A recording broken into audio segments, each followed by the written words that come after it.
Hey, what's going on YouTube? It's your man Soul here. Welcome back to the channel. You know what it is when you clicked it. Today we're going to be talking about Phase 1 Wrath of the Lich King Classic Raid Trinkets. No dungeon trinkets, no emblem trinkets, just specifically raid trinkets because I feel like those are going to be the highest points of contention. So I'm just going to give my thoughts on them, whether I think they're strong, how I think they should be handled in a loot prio situation, so on and so forth. And yeah, that's really it. But before we begin, I do want to say thank you to all the new subscribers who've recently joined the channel. And if you are new to the channel and you like what you see at the end of the video, please consider subscribing. It'll help the channel grow greatly, and it'll make us get down that long road to 1K.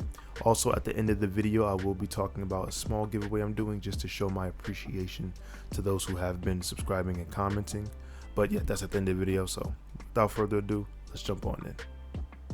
So you might be asking yourself, yo, why is he using a PowerPoint? And to be honest, I felt like this was the best way to kind of get what I wanted. I didn't want to go through Wowhead and, click up a trinket list and go through every single trinket that comes from Wrath. I didn't want to type out each name. I just kind of wanted a one-stop shop where I could just click, talk about the trinket, click, talk about the trinket, click, talk about the trinket. And to me, this was the easiest way to do so. If you don't like this style, let me know in the comments. I won't ever do this again. I just thought this was the easiest way to get the point across. But first things first, before we get into the raid trinkets, let's talk about these honorable mentions. The Essence of Gossamer, the Figurine Monarch Crab, and the Dark Moon card Greatness. None of these are raid trinkets, but they might as well because they're really powerful.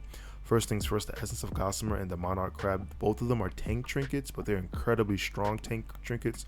So strong, in fact, that if you have both of these, you pretty much are good for tanking. Like, you really don't need any other raid trinkets because none of them kind of compare to the strength that these two have or the weight that these two have. They're just super over budgeted.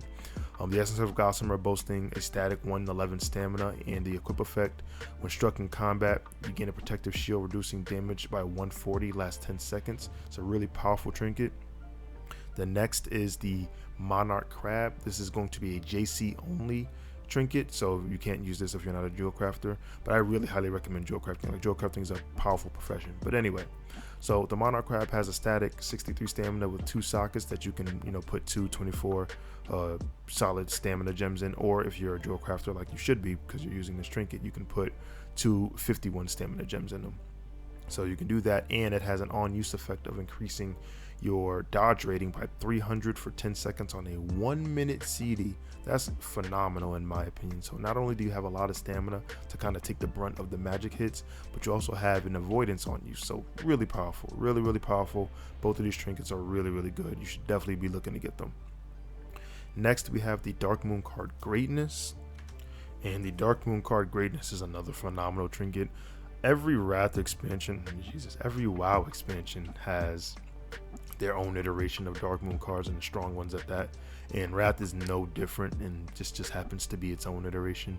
But DMC Greatness is a really powerful trinket, especially early on, because it boasts so much primary stats on its equip effect. So you're probably going to see this trinket circulating a lot of BIS lists, or a lot of pre-raid BIS lists, or a lot of phase 1 BIS lists, because it's just that powerful. It's a very powerful trinket, but it's also very expensive. So if you're not planning to have an inscription alt to make the Dark Moon cards to get this trinket, maybe start buddying up to your guild inscriptionist, and hopefully he'll toss you some cards to make it. But very powerful trinket. All three of them very powerful. Just wanted to give an honorable mention to them. So next we have the tank trinkets. We have Rune of Repulsion, Defender's Code, and we have Repelling Charge. All three of these are pretty good in their outright. So Rune of Repulsion and Defender's Code both are avoidance trinkets, and one boasting parry equip effect and an on-use parry proc. The next has a static armor with an on-use dodge proc, so it's really good, both of them for avoidance. But then we have Repelling Charge, which is a static defense rating, and defense rating in Wrath is stronger than it is in TBC. It gives you more dodge and more parry than what you're used to seeing in TBC. But it also has a last stand effect, increasing your health by a little more than 3k for 15 seconds on a 3-minute cooldown. And I gotta say, while all three of these trinkets are pretty decent, I think Repelling Charge is the most versatile one, only because the last stand effect can help you with both magic and physical mitigation, as opposed to just increasing your physical avoidance, right? Like if you're taking big breath hits from Saffron or Sartharion or Malygos, like increasing your parry or your dodge really isn't going to help you, right? But increasing your health will on both occasions. So I think the Repelling Charge probably is the better of the three just because of its versatility. It may not reduce as much physical damage, but because you can use it for both to a high degree, I think it gets the nod from me. Next, we have the healer trinkets, or at least some of them anyway. We have Spirit World Glass, we have Majestic Dragon Figurine, Living Ice Crystals, and the Forethought Talisman. And off rip, Spirit World Glass and Majestic Dragon Figurine are pretty weak to me. I'm not trying to shit on Spirit, but at the same time, really only 2 out of the 4 healing classes like really make the most of Spirit. Right? Like Priests and Resto Druids are like Spirit, but Holy Paladins and Resto Shamans don't, because they don't have the meditation talent to increase your mana regen while casting, and so MP5 is just more valuable to them. But for the Spirit classes, it's actually pretty good.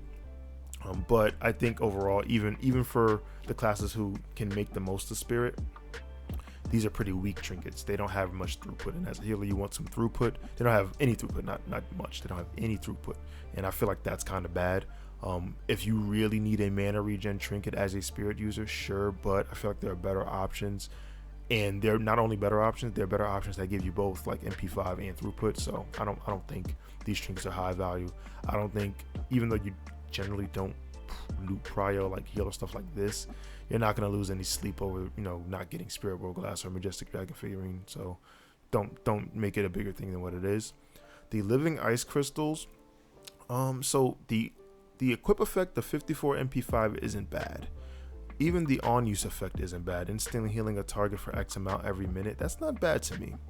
That to me really though screams like a 10-man trinket. I don't think you get much use out of that in 25-man, even though it drops from 25-man, which is kind of weird. But the problem with this trinket for me is that the use effect, while it's decent, it only heals 1 target, and that doesn't really help you get through a tough like healer phase. Like if a tough or a high damage rate phase is like a good 8 seconds, like yeah, you'll get that one off, but a lot of the other healer trinkets will empower you a little bit more than just a 1 heal, right? Like, not saying that 1 heal isn't useful, but I don't know, I feel like it's still pretty weak. I think it's stronger than Spirit World Glass or the Majestic Dragon Figurine, but I think it's still a pretty weak healing trinket. Then we have the Forethought Talisman, which I think is really good. So the first equip effect gives you a static 111 spell power, and the secondary effect, your direct healing spells have a chance to place the heal over time on your target, healing them for X amount over 12 seconds. So I think this is really good because damn near every healer has a direct healing spell that they use. Like even Rejuvenation can count as a direct healing spell. And while some people might turn their nose up to this proc because it doesn't have any regen to it, like there's no mana regen, there's no MP5, there's no Spirit on it, I still think this is a really high value trinket. I think if you are going to prio something, like a healer trinket I should say, you would prio this one probably to the Resto Druid first. I would say Resto Druid first, Resto Shaman second. Paladins can make use of it, Priests can make use of it. I just think there are better options for both of those classes that are stronger than this, or just stronger for their class than this. I think the Druid and the Shaman definitely make most of it. Like if you can, get this off with Chain Heal, and yes, Chain Heal counts as a direct heal.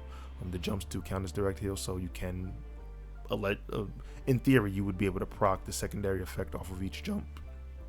So if you can do that, plus you can proc it off of Rejuvenation, you're basically getting 2 heals for the price of 1. So I think this is a really good trinket. I think Resto Druid first though. Next we have the Embrace the Spider. I think this is a pretty high value trinket for a 10-man trinket. So first equip effect increases your spell power by 98. The second, your spells have a chance to increase your haste rating by 505 for 10 seconds.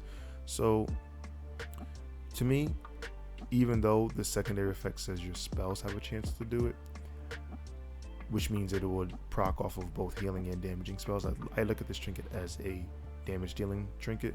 Now I don't want the healers to hate me, but generally speaking, especially like in 25-man raid groups, you're gonna be gearing the DPS first, right? You're not gonna be giving the healers the gear. I'm not saying the healers aren't gonna get anything, but you're looking to kind of divert the gear to the DPS, because essentially the more gear the DPS has, the shorter the raid fights, the less damage people are going to take, and the less healing requirement you have from the healers, and the less damage the tanks are going to take, right? So gearing the DPS by proxy helps the healers and the tanks anyway. So when I see trinkets that do, that proc off of both damage and healing effects, I kind of just look at them as damage trinkets. But anyway, Embrace the Spider. So again, I think it's a pretty high value trinket. It's before a 10-man trinket. I think if you're talking in terms of loot priority, I think the first one probably goes to the mage, the arcane mage. An argument can be made for the affliction lock for snapshotting. I'm not mad at that, but I think early on, to get that good initial burst down, I think the mage makes the most out of the Embrace the Spider, at least for the first one. Like, you don't have to kit out your mages for every single Embrace the Spider that drops, unless you want to. That's, up to you guys. But I think for the first one, you should be looking at some of the mages. Next, we have Fury of the 5 Flights. So this is another pretty decent trinket. So each time you deal melee or ranged damage, you gain 16 attack power, stacking up to 20 times for the next 10 seconds. So that total 320 attack power. Pretty good. Pretty good trinket. I do think, just looking at some of the guides and talking to people, I think this trinket might be a little overestimated. 320 attack power is really, really good. I don't know if it's phase 1 bis. I don't know. I have some thoughts about it, but those are just my own headcanon theories. But at any rate, this is still a really good trinket, really high value trinket. And in terms of loot priority, it's a tough one because a lot of the melee specs do compete with one another. For the first one, I think it's probably a toss-up between your Frost DK and Holy DK and your Assassination Rogue, right? I think those classes, if they don't have Dark Moon card greatness, right? If you don't have a guild inscriptionist that's trying to funnel cards to one person to get a Dark Moon card on them, this is a really good trinket to have. So yeah, I think it's a toss-up just between the DPS DK specs and the Rogue for the first one. The second one, if you want to, the second one, if the goal is to kit out your high damage dealing melee, then yeah, you would go Rogue and Death Knight DPS specs are pretty interchangeable, but you can look at those guys first, and then you can start looking at the other attack power users. My opinion for the Fury of the 5 Flights. Next, we have the Dying Curse. This is another high value trinket. So equip effect, first one gives you a lot of hit rating, gives you 71 hit rating. Secondary equip effect, your spells have a chance to increase your spell power by 765 for 10 seconds. So honestly, off rip, I think you give this to the Demo Lock first. If you don't know, Demo Lock has a buff called Demonic Pact where 10% of their spell power gets put on the raid as a buff. So the more spell power they have, the more spell power they can give. And it's pretty common practice to try to give the Demo Locks as much spell power as you can, so this way they can give as much spell power as they can to the raid group. So the first Dying Curse, I think, should go to the Demo Lock. I don't think you look at the mages for this initially, only because mages already get a lot of hit from talent, so that hit can be really valued elsewhere, right? Mages, I think, get 6% hit just from talents. They get it from Arcane Focus and they get it from Precision and the Frost Tree. So that hit would kind of go wasted a little bit on a mage, but I think the first one definitely goes to the Demo Lock. Maybe give your second one to the mage or to the Affliction Lock, but yeah, I think the first one, for priority reasons, I think the first one goes to the Demo Lock. Next, we have Soul of the Dead. So this is going to increase your critical strike rating by 95 and your spell critical strike chance. Your spell criticals have a chance to restore 900 mana. So I think this trinket is a healer trinket despite its arcane undertones. And I would say that the first person to get this probably is a Disc Priest. An argument can be made for Resto Shaman, but I think Disc Priest first, because the more spell crits you get from a Disc Priest, the more Divine Aegis procs they get, which means the raid is taking less damage. So I think the Disc Priest gets this one first. However, like I said, an argument can be made for a Resto Shaman. I wouldn't be mad at a Resto Shaman having this, but I think Disc Priest gets the first one. Next, we have Lotheb's Shadow. This is going to increase your critical strike rating by 84, and it has an on-use effect of increasing your attack power by 670 for 2 minutes, for a 20-second duration on a 2-minute cooldown. So to me, this one is like what I like to call an alley-oop trinket. This trinket, you throw to somebody to give them an alley-oop because you're not prioritizing them like Fury, or you're not prioritizing them another high-value trinket, right? So Like this trinket, like if you already kind of know that, like, all right, our guild inscriptionist is gonna give his first Dark Moon card to our assassination rogue, and then when our first fury drops, it's gonna go to one of the DKs, and you know, our first one we get there, like we're gonna get to it, but our first like Grim Toll is gonna go to the Feral Druid.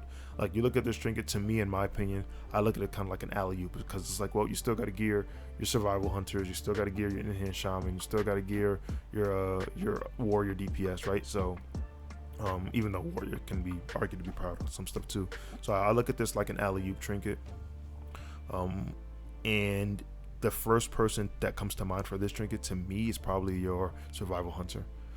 The crit they love and the attack power on use is pretty good. Argument can be made for in-hand shaman. Really, whoever you decide is what you get. Like, you don't have to power this trinket. It's just like, you look at your roster, be like, you know what, Jim the Hunter hasn't gotten anything. We don't really have him on much of a prior list. Throw him this real quick, keep his damage up, something like that, right? But that's how I feel about this trinket. Next, we have Mark of Norganon, or Norganon. I don't know how you look at that word and think Norganon. Like I see Norganon, but anyway. The first equip effect, increasing your expertise by 69. The secondary effect is on use, increasing your haste rating by 491 for 20 seconds on a 2-minute cooldown. I think this is another alley-oop trinket. I think it's a little bit stronger than the first one, than the Loatheb Shadow, maybe. I don't know, my opinion, kind of. But yeah, I think this is another alley-oop trinket. A lot of the physical damage dealers are going to want Dark Moon card. They're going to want one of the badge trinkets. They're going to want some other stuff. So again, this is another alley-oop trinket, and I think the first person that should be on that list for this trinket is probably your in-hand shaman. They like haste. Obviously, they're melee. They like expertise, unless it's spell hands. Spell hands is something completely different. But anyway, traditional in-hand shaman, they like haste. They need expertise.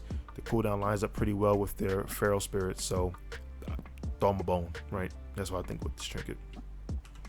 Next, we have Extract of Necromantic Power. This is going to increase your critical strike rating by 95. And the equip effect, each time one of your spells deals damage, periodic damage that is, there's a chance that's going to do an additional damage proc. Now, this one to me is like a caster version of the alley-oop trinket. Like, periodic damage might immediately make you think of like a Warlock or Shadow Priest or Boomkin. Because the Warlocks are probably getting prioed other things, I think you can give this first and maybe even second trinket to your Shadow Priests, your Boomkins, right? I think that's where this goes, or your Elishams if you have an Elisham, right? But yeah, this is a caster version of an alley-oop trinket to me. Throw your Boomkins a bone. If you know that your Boomkins aren't high prioed on things like, you know, Dying Curse, stuff like that, or like the illustration of the Dragon Soul, throw them a bone, keep their power level up. Next, we have Grim Toll, which I kind of spoke about a little bit earlier. So increasing your hit rating by 83 as the first equip effect. Secondary equip effect, your melee and ranged attacks have a chance to increase your armor penetration by 612 for 10 seconds. So immediately, I think the first Grim Toll goes to the Feral Druid. If you don't have a Feral DPS, I think the first thing you need to do is get one. They're pretty good. But realistically, yeah, the first one goes to the Feral DPS. Argument can also be made for a warrior, or if you have a marksman hunter. I don't know if people are going to use marksman, but I think people are going to experiment with Wrath. I don't think people are going to. I mean, I don't know. WoW is a weird game where sometimes I think people are going to adhere to strict metas and people don't, and then sometimes I think that they aren't going to adhere and they do. But realistically speaking, with this trinket, I think the first one goes to the Feral Druid. It's a really good trinket. If you are hard prioing it because of armor penetration, then yeah, we'll go Feral Druid, maybe Warrior, then Frost DK. You can probably jump the Frost DK ahead of the Warrior, but if you want to throw your Warrior a bone, give him Grim Toll, right? Like, especially if your Frost DK is going to get like Fury of the Five Flights, or he's going to get sent a Dark Moon card, then you would toss this to the Warrior. But anyway, yeah, Grim Toll, definitely a pretty high value physical damage dealing trinket. Even for classes like, you know, almost every class does physical damage. So if you don't really care about it, like if you think, you know, if you're not a super high priority guild, then it works for any melee, even the ones that do a lot of magic damage. But if you're trying to min max it, try to give it to the pure physical damage dealers, right? But that's how I feel about Grim Toll. Next, we got Bandit's Insignia. First equip effect, increasing your attack power by 190. Secondary effect, your melee and ranged attacks have a chance to strike your enemy, dealing just X amount of arcane damage. Another alley-oop trinket. Don't lose too much sleep over this one. Give it to somebody who hasn't gotten anything, or you're trying to keep their power levels high. Nothing crazy. And last but not least, we have the illustration of the Dragon Soul. Each time you cast a damaging or healing spell, you gain 20 spell power for 10 seconds, stacking 10 times, so 200 spell power when max stacks. Pretty powerful trinket, considering that you get 200 spell power pretty much all the time once you get it to ramp up, right? And like I said before, a lot of casters are going to want this, especially considering it works for both damaging and healing spells, right? But again, like I said before, when I see things like that, I kind of just defer to damage dealers first, and then we talk about healers afterwards. So for the illustration of the Dragon Soul, what I'm about to say probably comes to surprise to no one, but demo locks first. In all honesty, like, it may seem like that you're just throwing gear at the demo lock, which you are. It's going to benefit you. Keep that in mind. Like, tell all your casters who gripe and bellyache that the demo lock getting gear by proxy means kind of like you're getting gear. You're getting the spell power that the demo lock is getting. So keep that in mind for if you have any belly aching, because it might be like, oh man, I feel like I should just play demo lock. I want to get gear too. Like, people are gonna be salty about it. Like, they're gonna make up excuses, every excuse in the world. But again, you want to kit out the warlock so he can provide the most spell power, right? And part of providing the most spell power is getting a lot of the high spell power items. So I think the first one definitely goes to the demo lock. Secondary one you can definitely give to your next highest pumper. You probably won't be surprised if I say Arcane Mage or Affliction Lock or whatever have you. But if you want to use this one also as like an alley-oop trinket, you can give it to a Shadow Priest, Boomkin, Elisham. Like, you can kind of use this one too, because it comes from Sartharion. Like, if you're not doing 3 Drakes, Sartharion's a pretty easy boss to get down, so you should see a lot of these, right? So don't fret too much if like you don't get the first one, because like I said, as long as you're not doing Sartharion 3 Drakes, which is kind of difficult, like more difficult than regular Sarth for sure, right? If you're just killing OS 25, no Drakes, you should have a high percentage of getting this a lot. So keep that in mind. But that's really it for this trinket. And that's really it for the trinket part of the video. Now, before I wrap things up, I did want to talk about the small giveaway I'm doing. So from now, which is July 29th, until next week, which is August 5th, I will be giving away a $10 Amazon gift card. All you got to do to win it is just be subscribed to the channel and comment on any one of the videos that release within this time frame. So you can choose this one, or you can choose whatever video I release from now until the end of next week, and you have a chance to win. That's all you gotta do to enter. Like I said, nothing crazy. I just want to give back, just show a little bit of appreciation to those who have been subscribing and commenting and supporting me. Just a small way to give back, right? So that's really it for the video, guys. But like I said before, you guys have been great. I've been Soul, and I'm out. Peace.